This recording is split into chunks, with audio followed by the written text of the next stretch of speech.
Esperamos que este tiempo de alabanza y adoración hayan edificado tu vida. Llegó el momento de escuchar el mensaje que Dios tiene preparado para ti.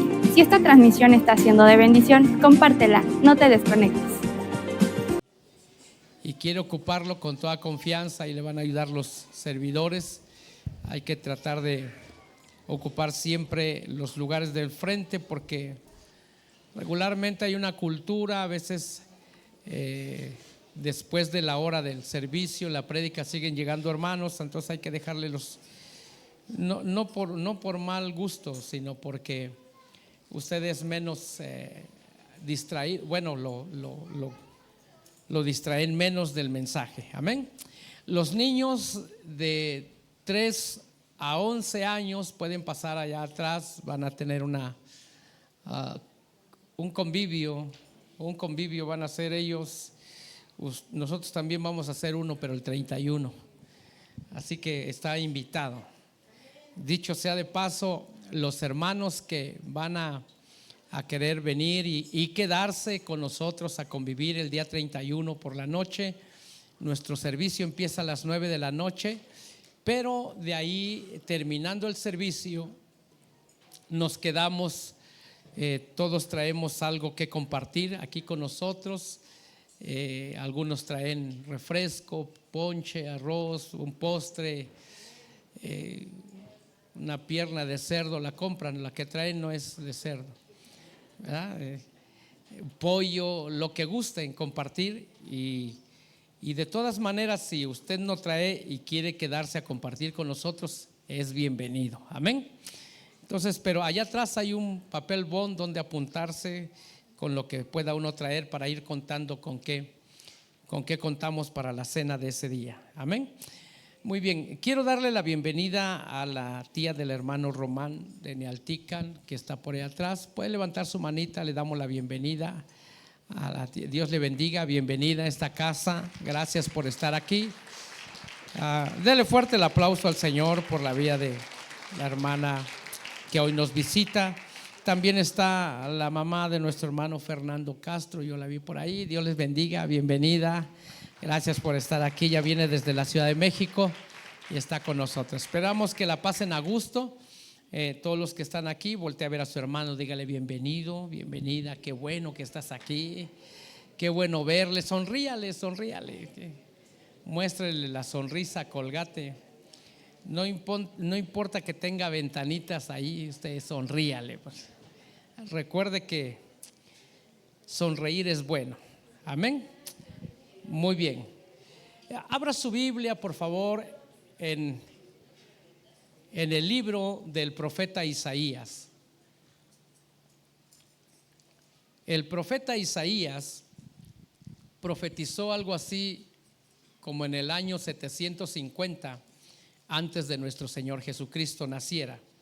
750 años antes de que Jesús naciera en esta tierra, el profeta Isaías habló acerca del nacimiento de Jesús. Dio todos los pormenores. Recuérdese que el Padre tuvo su profeta, el Hijo tiene su profeta o tuvo su profeta, y el Espíritu Santo también tuvo su profeta. Los tres tuvieron su profeta, cada uno en la dispensación que les correspondía, hablando acerca de lo que tenía que acontecer.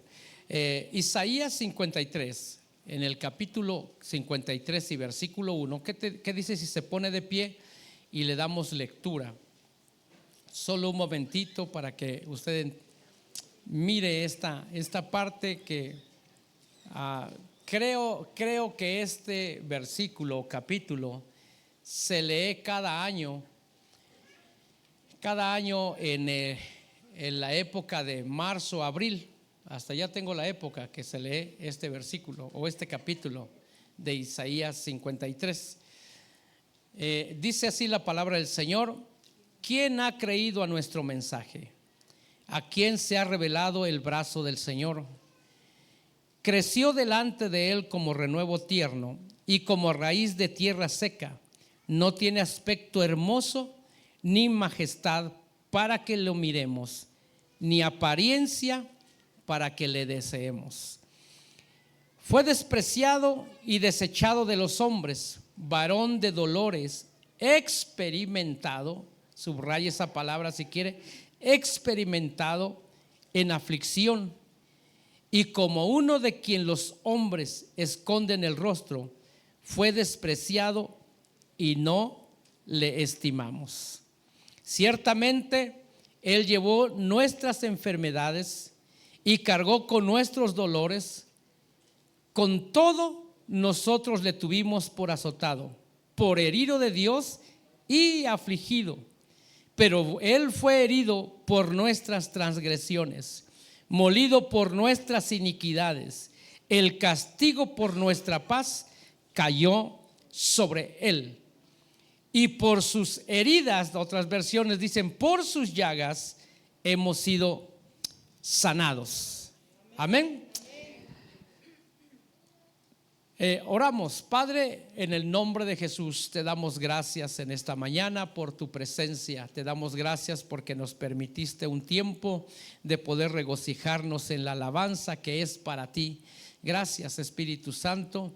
Gracias, Padre. Te rogamos que esta mañana tu palabra venga a refrescar nuestro espíritu, nos edifique y haya un rema para cada corazón.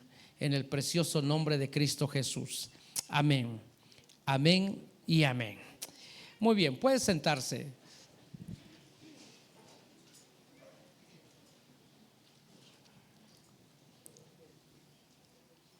No sé cuántos de ustedes han leído este capítulo completo. Isaías 53 habla de todo el sufrimiento que nuestro Señor Jesucristo iba a padecer en esta tierra.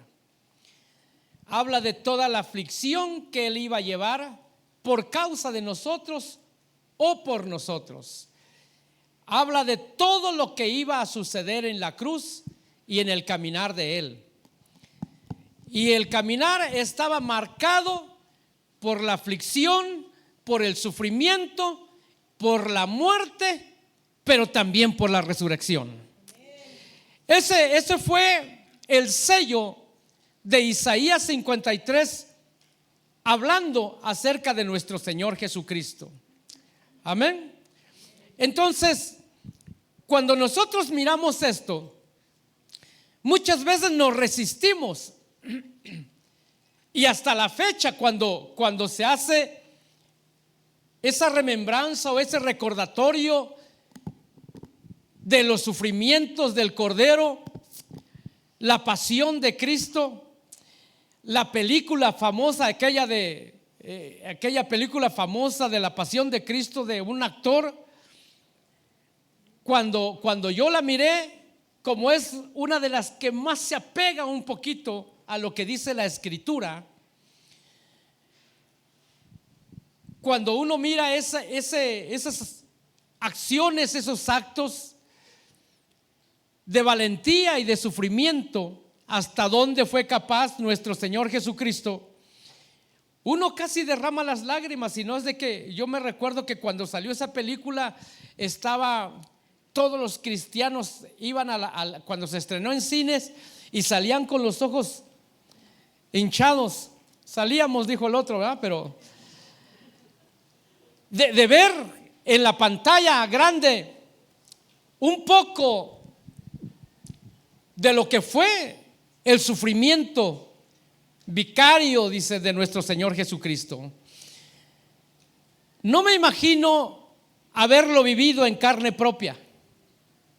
No me imagino. Qué fuerte sería para todos aquellos que veían como un espectáculo el camino del sufrimiento. Ahora, hermano amado, Juan capítulo 14, desde el versículo 1 en adelante, me parece que es en el versículo 6, donde Jesús les dice a sus discípulos, porque Él empieza diciendo, ¿creen en Dios? Y los discípulos, sí, creen en mí, crean en mí también. Y les dice, no se turbe vuestro corazón. Y les habla, en la casa de mi Padre hay muchas moradas, y yo voy a prepararles una. Iré a prepararles una y vendré por ustedes y los llevaré conmigo para que donde yo esté, ahí estén también vosotros, dice Juan. Pero en el versículo 6 dice, Jesús les dijo: yo soy el camino, la verdad y la vida, y nadie viene al Padre sino por mí. Muy bien, el tema de hoy yo le puse el camino del sufrimiento. Indudablemente nadie lo quiere caminar, ¿verdad? Cuando llegamos al Evangelio, llegamos con una idea totalmente distinta, porque nos vendieron un evangelio, el evangelio más atractivo para nosotros es el que elude la responsabilidad y el sufrimiento. Sin embargo, cuando nosotros miramos la vida de Jesús, y el día miércoles el hermano Miguel estaba pasando aquí un poco de la historia de los apóstoles, de la iglesia del principio, el sufrimiento, cómo murieron, cómo fue que padecieron por causa del evangelio, los padecimientos por causa del evangelio. Pero a nosotros nos vendieron un evangelio que elude el sufrimiento y la responsabilidad. Y lo primero que traemos al evangelio, nosotros debemos traer la conciencia que el evangelio es un camino de responsabilidad y también de sufrimiento, aunque no nos guste, porque Jesús marcó el camino. Él lo marcó. Pero ¿a quién le gusta sufrir? Por ahí hasta ahí hicieron una canción, ¿verdad? Los caminos de la vida. Yo diría, los caminos del evangelio no son como yo pensaba. Yo pensé que todo era color de rosa, contento, jijiji, jojojo, nada de sufrimiento. Pero cuando me doy cuenta y me voy adentrando más, uno se da cuenta que el camino del evangelio es una responsabilidad caminarlo. Y no solamente una responsabilidad, porque hay sufrimiento, hay pruebas, hay dolor. Pero nadie quiere padecer el dolor. No nos gusta. Nos quejamos, reclamamos. ¿Por qué a mí? Si soy tu hijo. ¿Por qué? Sin embargo, hermano, déjeme decirle, no quiero espantarlo, no vaya a desertar del evangelio, espere hasta que termine el mensaje. Pero yo quiero decirle a usted que tarde o temprano el sufrimiento nos va a alcanzar, aunque no diga amén, de diferentes formas. De diferentes formas viene el sufrimiento. Y yo vi 3 causas, pero solamente voy a hablarle 2 causas del sufrimiento, porque una de las cosas que trae sufrimiento a la vida, sin duda alguna, la más fuerte es la enfermedad. ¿O no? Aunque tenga dinero, si está enfermo, sufre. Por supuesto que sufre. Aunque tenga los miles en la bolsa y vaya al mejor hospital, sufre. El dinero no quita el sufrimiento. Lo hace sentir mejor, lo hace sentir bien, pero no quita el sufrimiento. No lo elude, pues. No evade el sufrimiento. Entonces, el sufrimiento que viene a la vida del ser humano, una de las causas es la enfermedad. Esa es una de las causas principales. No hablemos de las cosas sentimentales, morales, pero esas se superan muy fácil. Pero la enfermedad, quien ha estado enfermo sabe qué es esto. Quien ha estado postrado en una cama sabe qué es esto.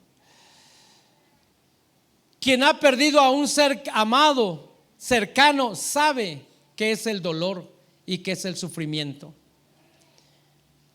¿verdad? Entonces, pero hay 2 causas por el cual la enfermedad viene a uno. Bueno, 3, pero le voy a hablar de 2. La tercera no la quería mencionar mucho porque van a pensar que le hago propaganda ahora a la buena salud, aunque sí le hago propaganda, aunque yo no la lleve a cabo, ¿verdad? Pero muchas de las enfermedades es por nuestro estilo de vida y nuestro estilo de alimentación que tenemos. Muchas. Nosotros provocamos. El cuerpo llega a un momento en que se cansa, y más los que ya están del 6º piso como yo, ya empieza. Hace un ratito estaba en la alabanza y yo aquí intentando brincar, y cuando me doy cuenta las rodillas ya me duelen, ya no brinco como antes. Le contaba a mi esposa que fui a sacar mi tarjeta del INAPAM porque ya quiero descuentos en transportes y que me voy a sacar mi tarjeta de INAPAM. Se me ocurrió, no, yo la voy a sacar, dije. Y entonces vi los requisitos, llevé mis papeles, me presenté. Bueno, mis hijas me llevaron un papel, uno o dos que me hicieron falta, y me llevaron.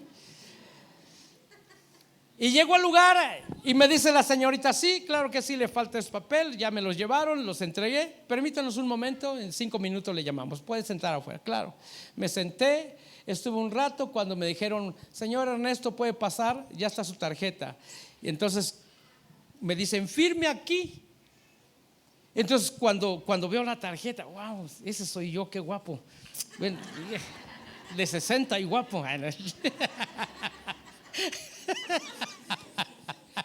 Bueno, ríase, pero yo me lo creo. Entonces firmo ahí, y cuando recortan la tarjeta y me la dan, la empiezo a mirar, y se me empezó a nublar la vista. Me empecé a marear. Entonces, ¿qué está pasando? Yo me paré, y cuando me paro, ya me paro con un dolor acá. Automáticamente, bienvenido a los 60. Mejor ni lo hubiera ido a traer, ¿verdad? Muy bien. Por 2 cosas viene la enfermedad. Una, por el pecado. ¿Cuántos estudiaron la licenciatura levante la mano los que estudiaron? Aquí está, Jesús Salvador, tú estudiaste. ¿Te acuerdas de la sanidad divina? El curso, el módulo de sanidad divina. Ahí miramos 3 tipos de enfermedades. Unas causadas por mismo Dios, unas causadas por el diablo, y otras causadas por el mismo ser humano. ¿Sí? Bueno, pero la enfermedad viene, número 1, por el pecado. Muchas enfermedades son causadas porque hubo un pecado. Y cuando hablo de pecado, no estoy hablando de cuestiones meramente sexuales. No, cuando hablo de pecado son infracciones, ¿sí? A las leyes o a las leyes alimenticias, por ejemplo. Por eso Dios le marcó a su pueblo qué debía comer y qué no. Por eso es bueno también el ayuno, para desintoxicar el cuerpo. Pero los romanos, como eran más ávidos en esto, era un pueblo totalmente descarriado, pero terrible. Entonces, ¿cómo cree que se desintoxicaban ellos? En los baños saunas y de vapor iban a sudar y a sudar y a sudar, a sudar. Y ellos decían que limpiaban su cuerpo de todas las toxinas. Y en parte tienen razón. Pero usted dirá: ¿cómo? Le voy a dar 2 o 3 ejemplos para que se dé cuenta que la Biblia marcaba eso. Juan capítulo 5, versículo 14. Este hombre estaba a la orilla de un estanque, esperando el mover de las aguas, porque dice que un ángel venía de cuando en cuando y movía las aguas. y el primero que entrara a las aguas, ese hombre quedaba sano de su enfermedad. Juan capítulo 5, versículo 14. Después de esto Jesús lo halló en el templo y le dijo: mira, has sido sanado, no peques más para que no te suceda algo peor. Cuando le dice no peques más, Jesús, ¿qué le estaba diciendo? Estabas enfermo por causa de un pecado. Por eso le da la recomendación: no peques más para que no te venga algo peor. Ahora, cuando usted lee el capítulo 5 del Evangelio según San Juan, ¿cuántos años tenía ese hombre de enfermedad? 38 años, enfermo, sin poder moverse con la agilidad o la destreza para poder entrar primero a las aguas cuando se movían en el estanque. ¿Cuántos años tenía Jesús? 30, 31, 32. ¿Va? Porque empezó su ministerio a los 30 años. Entonces quiere decir que Jesús todavía no nacía en esta tierra y ese hombre ya estaba enfermo a la orilla del estanque. ¿Se imagina usted 38 años estar esperando un milagro? 38 años. Si hay gente que está un año, dos y dice: Señor, mejor ya llévame. Ese hombre 38 años. Y cuando Jesús llega al estanque y lo ve ahí postrado, le pregunta: ¿quieres ser sanado? Y el hombre, en lugar de responder sí, pone un impedimento: no tengo quien me meta al agua. Cuando el ángel viene y mueve las aguas, otro entra primero que yo, pero yo no tengo. ¿Sabe qué esperaba Jesús? Que el hombre que había esperado por 38 años le dijera: sí, Señor, quiero ser sano. Pero siempre hay pretextos o una diferente visión de las cosas. Estaba ahí nada menos que el dador de la vida, el que puede sanar cualquier enfermedad. Pero el punto es que el Señor le da la recomendación. Mire nada más lo que hizo este hombre. Después de haber sido sanado, no fue a ver a ningún otro Dios. Dice que Jesús lo encontró en el templo. Lo que quiere decir que el hombre, de inmediato que se sintió sano, fue a dar testimonio al templo. Y lo reconocieron que era el que estaba enfermo. Y ahí se lo encontró Jesús y le dijo: mira, ya fuiste sanado, vete, pero no peques más para que no te suceda algo peor, para que no venga algo peor. Ahí hay una cita que avala que hay muchas enfermedades que vienen por causa del pecado. Le voy a dar otra. Mateo 9:2.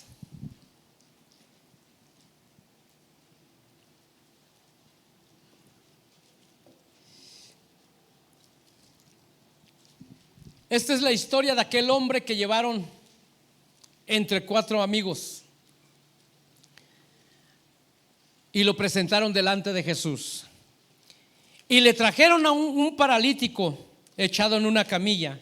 Y Jesús, viendo la fe de ellos, no del paralítico, viendo la fe de ellos, dijo al paralítico: anímate, hijo, sé sano. ¿Así dice su Biblia? Tus pecados te son perdonados. Hermano amado, perdóneme lo que voy a decir. Mucha gente viene y nos pide oración. Pedimos oración para que sane fulano de tal. Sí, pero lo importante es que Jesús perdone sus pecados antes. Nosotros podemos orar por sanidad, Pero ¿qué hay de los pecados? Y Jesús nos da la orden: primero son perdonados los pecados. ¿Y cómo son perdonados los pecados? Cuando nosotros confesamos nuestros pecados delante del Señor. Sí reconozco que soy pecador, pero también reconozco que tú viniste a esta tierra en carne como el Hijo de Dios y moriste en una cruz para el perdón de mis pecados. Perdóname mis pecados. Te reconozco como Señor y Dios. Entonces lo primero que el Señor hace, lo que el Señor hace no es sanar a la persona, es perdonar los pecados. Ay, Dios mío, a mí me ha tocado en varias ocasiones ir a orar por personas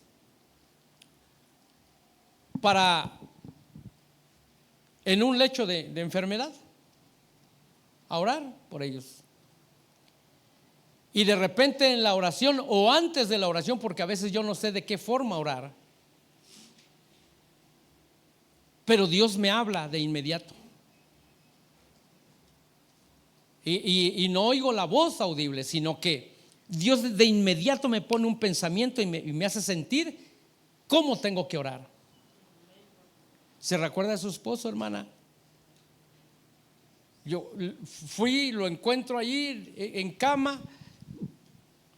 Y yo amo mucho a la hermana Gracielita, a su familia. Y yo hubiera querido que el hermano Galán no se fuera, y ni ustedes tampoco. Sin embargo, el Señor me habló y me dijo: pregúntale cuántos años tiene su esposo. ¿Se recuerda? Que yo volteé y dije: hermana, ¿cuántos años tiene su esposo? Tantos. Entonces yo volteo, y dice el Señor: despídelo y ponlo en paz, porque hoy vengo por él. ¿Cierto o no? Entonces yo dije: hermana,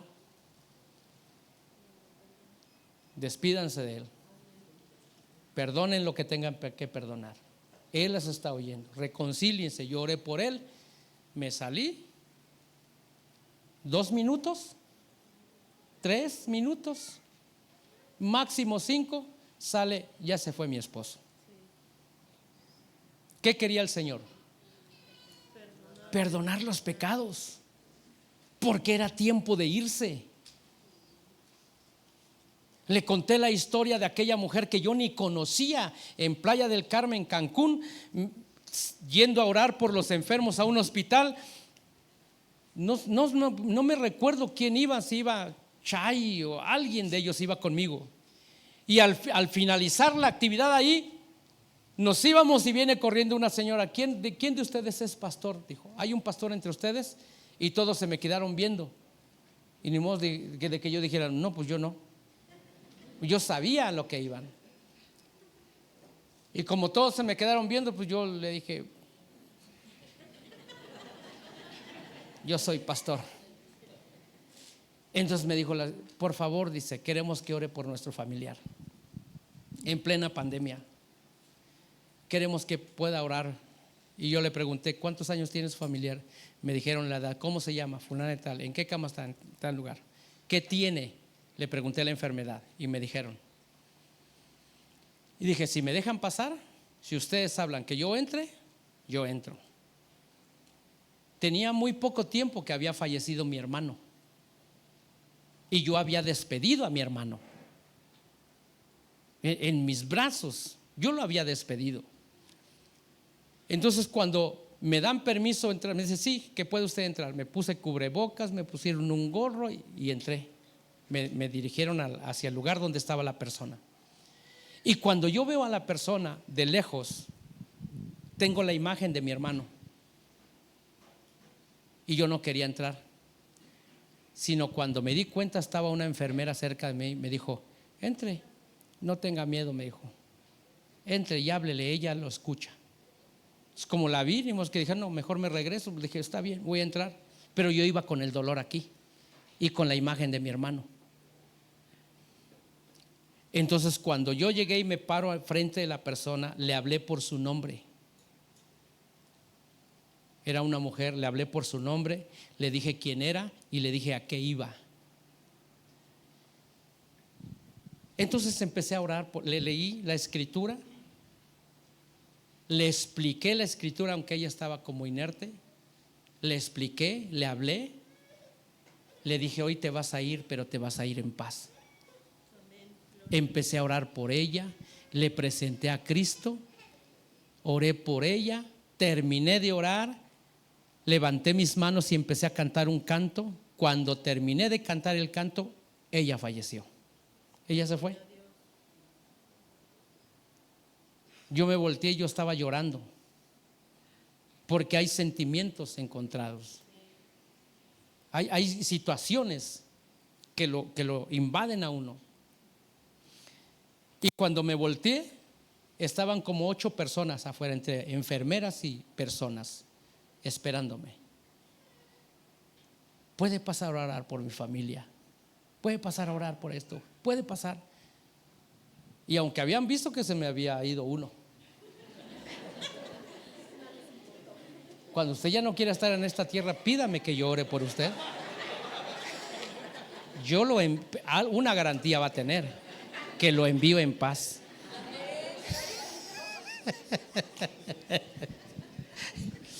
Los envío en paz, porque el Señor lo que quiere es perdonar pecados, para que tu alma se vaya en paz.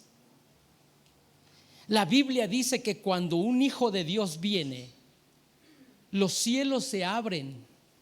En el caso de Esteban dice que vio los cielos abiertos y al Hijo de Dios parado a su diestra. Y ahí terminaron de matarlo. La Biblia dice en el Evangelio según San Juan, o Lucas 16, me parece que es la muerte de Lázaro. Dice: murió Lázaro y vinieron los ángeles y se lo llevaron. Si el despedirse de esta tierra no es cualquier cosa para un hijo de Dios. Pobres aquellos que no tienen a Cristo en su corazón, porque dice: murió el rico y estaba siendo atormentado en el lago de fuego, o en el lugar de tormento. Pero los hijos de Dios, dice, vino los ángeles y se lo llevaron al seno de Abraham. Y todos pensamos que el seno de Abraham es el paraíso,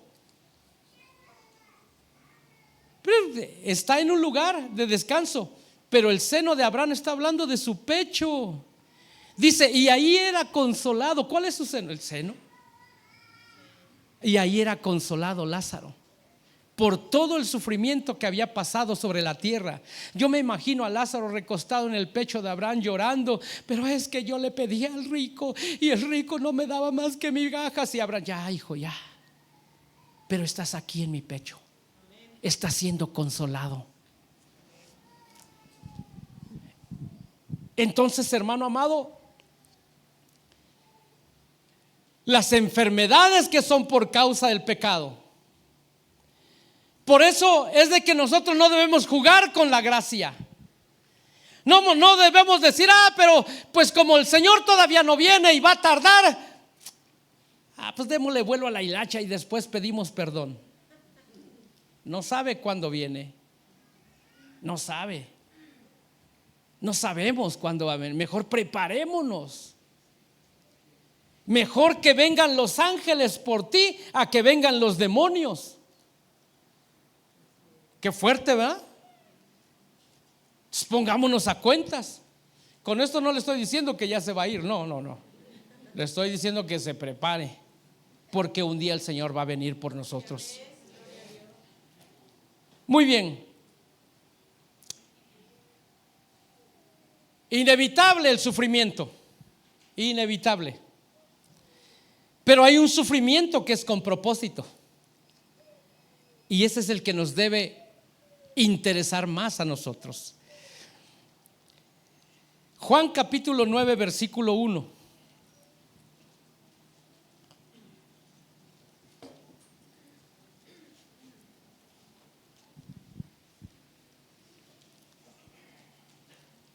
Al pasar Jesús vio a un hombre ciego de nacimiento. Oiga, ciego de nacimiento.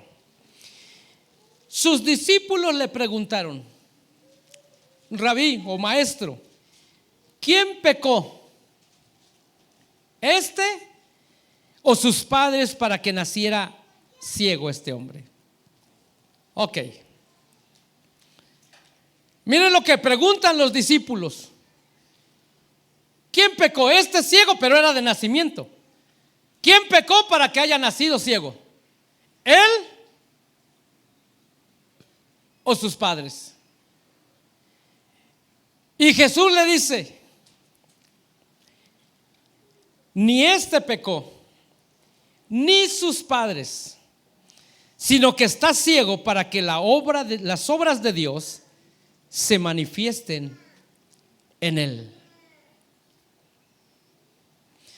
En este último ejemplo, nosotros nos damos cuenta que hay un sufrimiento y ha pasado enfermedad, pero no es por un pecado, sino porque Dios quiere manifestar su gloria a través de él para que el mundo vea que hay un Dios de poder y de milagros.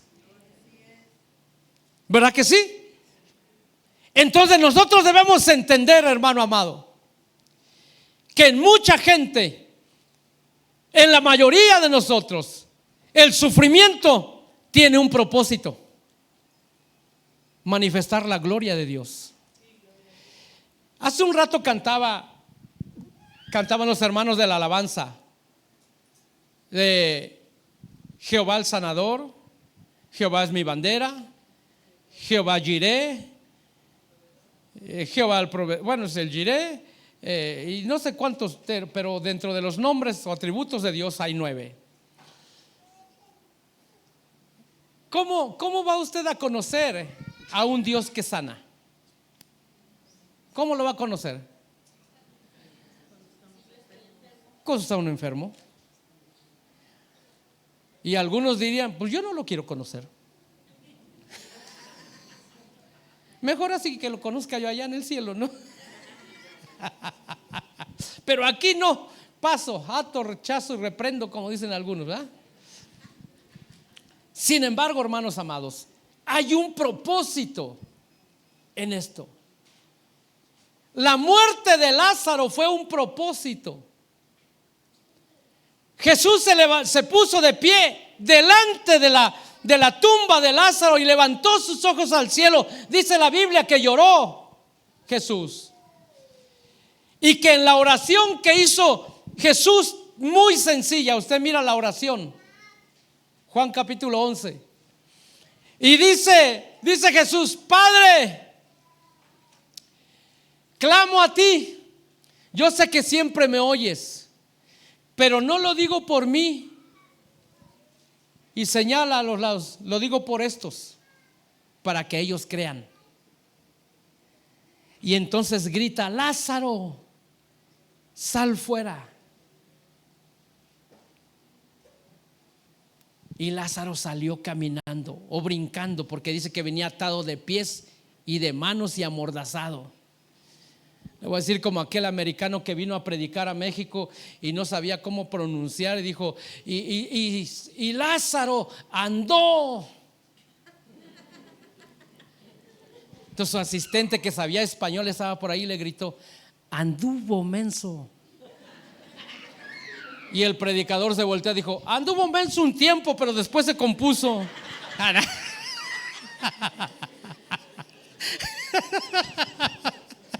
No, perdone, no me distraiga usted, por favor.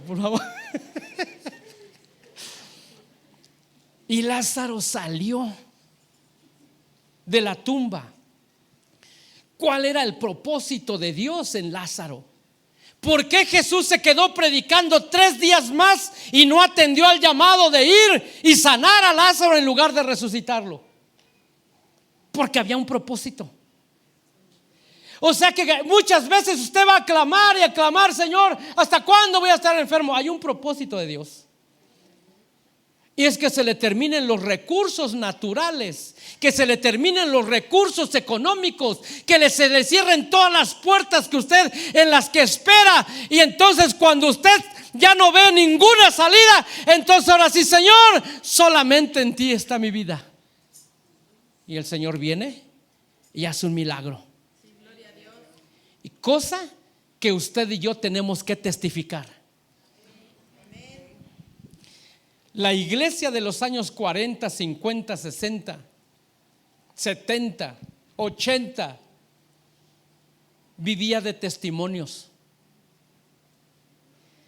Y hasta yo me recuerdo que yo iba con mi padre a la iglesia pequeño, y el hermano que dirigía decía: bueno, hermanos, llegó la hora de los testimonios. Y todos: gloria a Dios, gloria a Dios, alabando al Señor. Llegaba la hora de los testimonios, era parte del culto, y todos pasaban a dar testimonios. Hay algunos que espantaban, ¿verdad? Porque como y todos daban testimonios, ya hasta el que no tenía quería pasar a dar testimonio. Yo me acuerdo que oí uno: hermanos, yo quiero dar gracias a Dios porque esta semana no tuve que comer nada, ni mis hijos, nada. Llorando, y uno allí esperando. Pero y un día llegó y encontré un jitomate, y entonces lo empecé a cortar, y el cuchillo se me cayó y se me clavó en el pie, hermanos. Gloria a Dios. Y todos dando gloria a Dios. Y la sangre brotaba, y gloria a Dios. Entonces, yo me espanté, dije: yo me salgo de aquí antes de que me maten acá. Un puro testimonio. Pero había unos testimonios tan reales. No las campañas evangelísticas, el testimonio de tal, fulano de tal, el testimonio de, y venían todos los evangelistas. A puro testimonio la gente se convertía al evangelio, porque Dios les había permitido pasar un proceso, en alguna forma, un sufrimiento, pero a través de eso la gloria de Dios se manifestó en ellos. ¿Por qué evadimos el dolor? ¿Por qué evadimos los procesos? ¿Cómo vamos a ser empáticos con la gente que sufre o pasa procesos? Solamente entendiéndolos cuando tú los has pasado.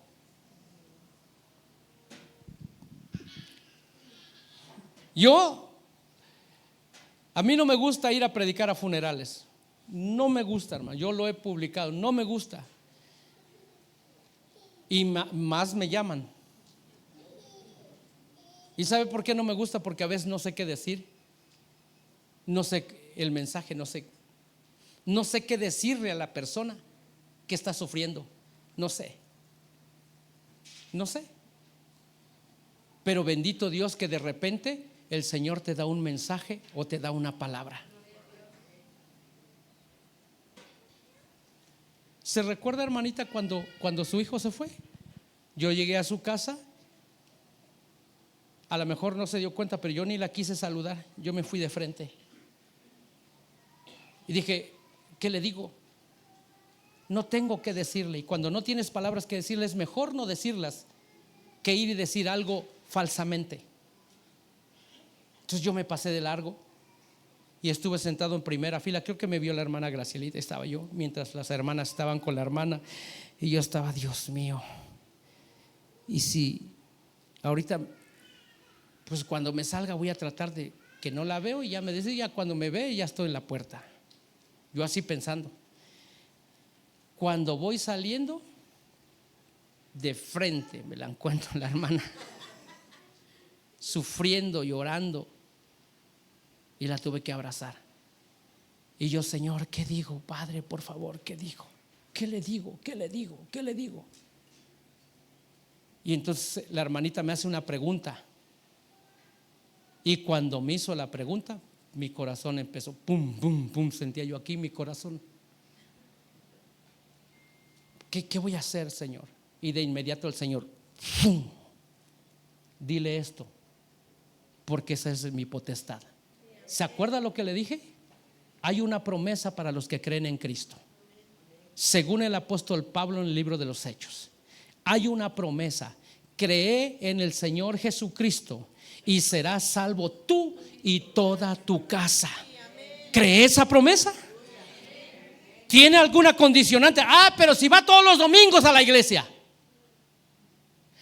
Pero si diezma y ofrenda. Pero si no falta la oración. Porque si no va, ya se perdió, aunque tú creas. No tiene ninguna condicionante. Solamente dice: cree en el Señor Jesucristo y serás salvo tú y toda su casa. Yo le dije a la hermana, esa es la promesa de Dios y Dios no miente, así que tranquila.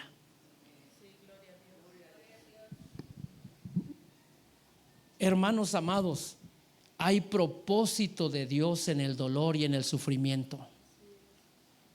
Hay propósito de Dios.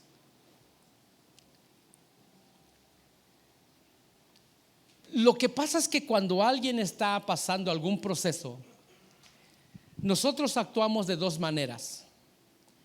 Número uno, queremos justificar el proceso, la enfermedad o el sufrimiento humanamente. Lo queremos justificar. Y la otra es que nos unimos al acusador y empezamos a acusar. Pero es que por esto fue. Y es la parte más fácil. No, pero es que pasó por esto y por eso. Yo le dije, acércate a Dios, pero no quiso y ahí está. Dios lo mató. Dios no mata a nadie. La Biblia dice que Él no quiere que nadie se pierda. Mire lo que hace dice David en el Salmo 41. Hace un rato hablaba Isaac de esto. Me pone el Salmo 41, nada más lo apunté, pero no lo.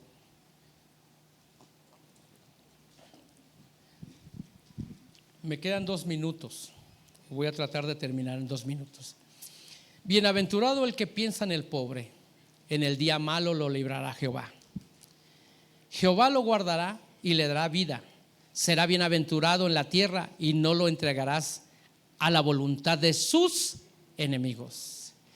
Jehová lo sustentará sobre el lecho del dolor. Jehová lo sustentará sobre el lecho del dolor. Mullirás toda su cama en su enfermedad. Había un sufrimiento. Ahí estaba David metido en eso. Siguiente. Yo dije, dice Jehová, dice David, yo dije, Jehová, ten misericordia de mí, sana mi alma, porque contra ti he pecado. Mis enemigos dicen mal de mí, preguntando cuándo morirá y perecerá su nombre. Más adelante. Y si vienen a verme, hablan mentira. Su corazón recoge para sí iniquidad y al salir fuera la divulgan. Reunidos murmuran contra mí todos los que me aborrecen.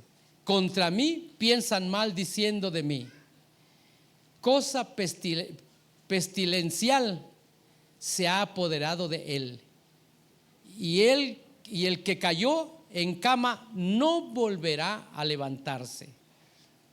Aún el hombre de mi paz, en quien yo confiaba, el que de mi pan comía, alzó contra mí el calcañal.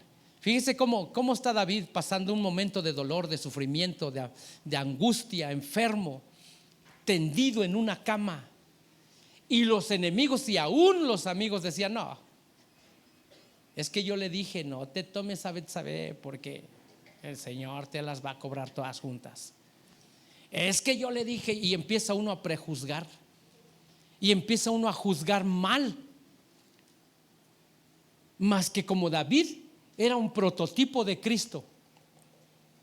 Y está hablando que uno de sus amigos, aún en la versión de las Américas dice, mi amigo, él de confianza, él me traicionó, dice, y habló mal de mí. El que comía conmigo, al que yo lo sustenté, él habló mal de mí, me traicionó. ¿Por qué cree que es tipo de Cristo? Porque Jesús le dijo a Judas, amigo, lo que has de hacer, hazlo pronto. Y él fue el que lo traicionó. Entonces, hermanos amados, Cuando usted esté pasando en un momento de aflicción, de enfermedad, de angustia, solo espere en Jehová, porque Dios tiene un propósito para con usted y para conmigo. Y es que nosotros tenemos que pasar.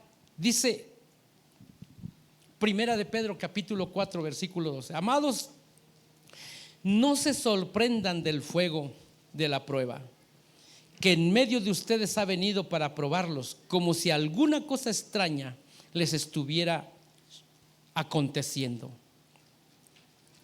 Hermanos amados, la prueba son parte de la vida cristiana. Dice Santiago capítulo 1 versículo 2: tengan por sumo gozo, hermanos míos, cuando se hallan en diversas, no es solo una, en diversas pruebas. Versículo 3: sabiendo que la prueba de vuestra fe produce paciencia. Yo he oído gente que dice: ay, Señor, dame paciencia. Mejor ni diga, porque cuando pide paciencia le dice el Señor: ok, ahí te va la prueba, para que aprendas a ser paciente. Por eso David decía: Señor, ¿hasta cuándo? ¿Hasta cuándo? ¿Hasta cuándo? Entonces, cuando miramos este verso de Santiago capítulo 1 versículo 2, nos damos cuenta que hay diversas pruebas. La prueba de la fidelidad, la prueba de la obediencia, la prueba ante los enemigos, la prueba de la espera. Hay diversas pruebas. Pero Santiago capítulo 1 versículo 4, y con esto termino. ¿Pueden ayudarme, hermanos de la alabanza? Y que la paciencia tenga su perfecto resultado, para que seáis perfectos y completos, sin que os falte nada. Versículo 5: pero si alguno de vosotros es falto de sabiduría, que se la pida a Dios, el cual da a todos abundantemente y sin reproche, y le será dada. Nosotros miramos durante todos estos hechos que el Señor a su pueblo siempre lo está probando, siempre. Y Él quiere probar nuestra fidelidad. Póngase de pie.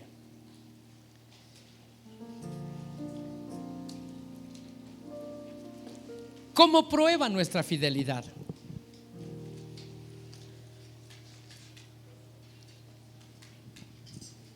¿Cuántos han leído aquel pasaje de Isaías que dice: cuando pases por las aguas, yo estaré contigo, y si por los ríos, no te anegarás; cuando pases por el fuego, no te quemarás, ni la llama te abrazará? Isaías 43:2. ¿Ha leído ese versículo? ¿Se da cuenta que el Señor nos está diciendo: nunca vas a pasar por las aguas, nunca vas a pasar por el fuego, las corrientes de los ríos nunca vas a pasar sobre o en ellas? Él dice: cuando pases, cuando estés en medio de las llamas de la prueba. Ahora, ¿qué personajes le vienen a la memoria que fue probada su fe, su fidelidad? Aquellos jóvenes hebreos en el tiempo del rey de Babilonia, Nabucodonosor me parece que era, que levantó una gran estatua y dio órdenes que todos la tenían que adorar. Y estos jóvenes hebreos decían: nosotros no nos vamos a inclinar ante otro Dios ni a ninguna estatua, porque nosotros tenemos un Dios en los cielos. No doblaremos nuestras rodillas a ninguna orden de un hombre sobre la tierra. Y el rey dijo: pero es de que si no, díganle, si no lo hacen, tendrán que ser muertos, quemados en el horno de fuego. Y como había gente que los odiaba, así como lo odian a usted por ser cristiano, evangélico, religioso, nos dicen: dejen descansar a Dios, todo el tiempo están con Dios, todo el tiempo. Y entonces ellos dijeron: pues no lo haremos. Y entonces cuando venía el tiempo y se sonaba la trompeta, todos se inclinaban. Y estos hombres no cumplían la orden del rey. Ellos seguían adorando a su Dios. Llega la acusación al rey. Y como era un decreto del rey, dijo: ni modos, preparen el horno. Y la Biblia dice que prepararon el horno y lo calentaron 7 veces más de lo normal. Y que echaron a los jóvenes hebreos. Y dice la Biblia que cuando miraban adentro, se paseaban en medio de las llamas, pero que había un cuarto hombre, como el hijo del hombre, ¿verdad?, que estaba con ellos. Ellos esperaron, pero ¿sabe qué? Fue puesta a prueba su fidelidad. Voy a ver si de veras aman a Dios. Voy a ver si de veras o lo niegan. ¿Qué haríamos nosotros si viene una prueba en la que Dios nos mete? Quiero decirle una cosa: Dios, antes de probarlo, lo capacita. Y en medio de la prueba, Él no lo abandona. Y la Biblia dice que no te da una prueba mayor de la que puedas tú soportar. De acuerdo a tu fuerza, a lo que Él te ha capacitado, Él te prueba. Pero nosotros tenemos que aprender la fidelidad a nuestro Dios. No importa todas las corrientes que vengan contra uno, tenemos que permanecer firmes en la prueba. Porque dice Santiago que aún cuando nosotros hayamos salido de la prueba y hayamos salido aprobados, palomita, Casa de Gracia, Atlisco, palomita, todos, aunque de panzazo, pero todos salieron aprobados.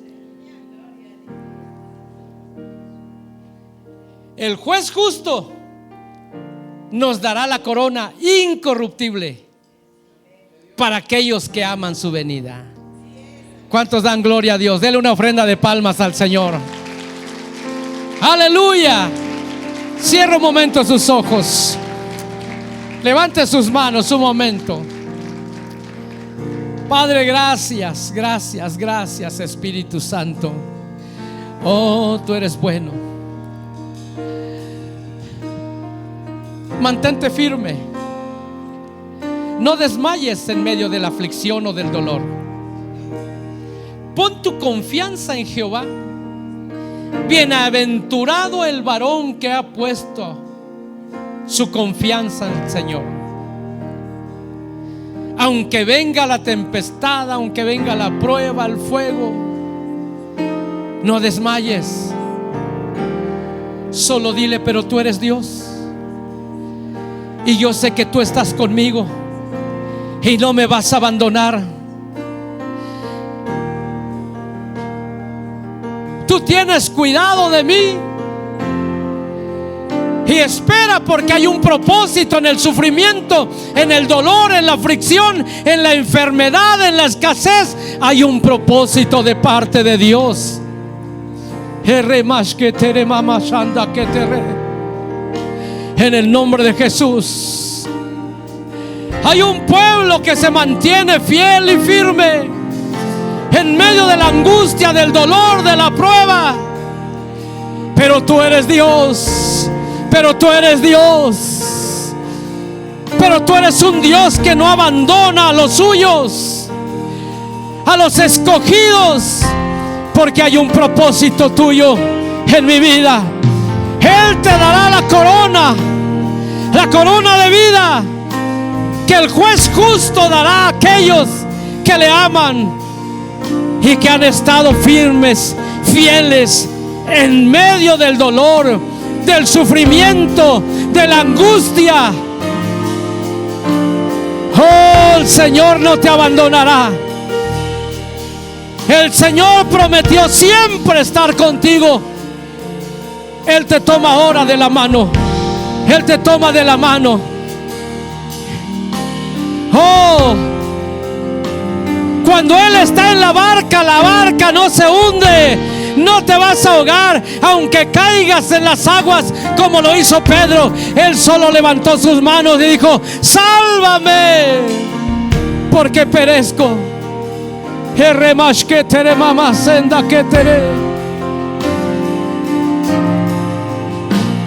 Si terminas el año con aflicción, con dolor, con deudas, con escasez, con sufrimiento, no esperes que el 2025 sea igual. Por cuanto has aguantado, has perseverado, has permanecido fiel, el Señor cambiará tu historia. 2025 será un año en el que Dios te bendecirá. Dios te sacará de las aguas. Dios te sacará de en medio del horno de fuego. Él sanará la enfermedad. Él consuela al que sufre. Bienaventurados los que lloran, porque ellos serán consolados. Oh, en el nombre de Jesús. Gracias, gracias, gracias. Padre, bendigo a tu pueblo. Aunque ande en valle de sombra, no temeré. Aunque me rodeen tormentas, y confiaré. Yo me aferro a tus promesas. Oh, gloria a Dios. Firme estaré. Gloria a Dios. Levanta tus manos. Levanta tus manos. Recibe ahora, recibe. Recibe el abrazo del Padre, recibe el consuelo, recibe la palabra. En el nombre de Jesús, Él está contigo. Hay propósito. No desmayes, mantente fiel, mantente firme. En el nombre de Jesús. Recibe.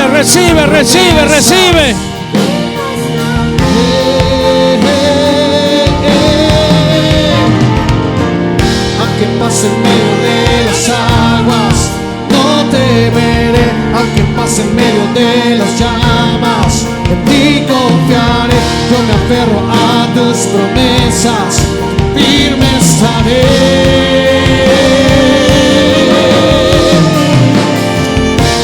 Ande en valle de sombra, no temeré. Aunque me rodeen tormentas, en ti confiaré. Yo me aferro a tus promesas, firme estaré.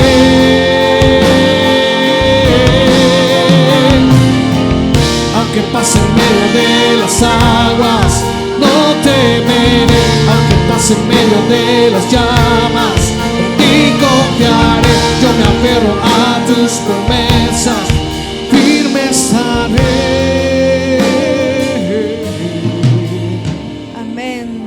Debemos confiar en nuestro Padre Todopoderoso, que Él nos ama tanto, que siempre nos está previniendo en lo que vamos a vivir, en lo que vamos a pasar. Y Él nos da la prueba, pero también nos da la salida, porque Él es misericordioso y fiel a cada uno de nosotros. Dale una ofrenda de palmas al Todopoderoso. Gracias, Padre. Gracias por estar al pendiente de nosotros. Gracias por tu fidelidad, tu amor y tu misericordia. En el nombre de Jesús, gracias. Gracias por quedarte hasta el final. Esperamos que este tiempo haya sido de gran bendición para tu vida. Te esperamos en nuestro siguiente servicio. Síguenos en nuestras redes sociales para estar al día. Bendiciones.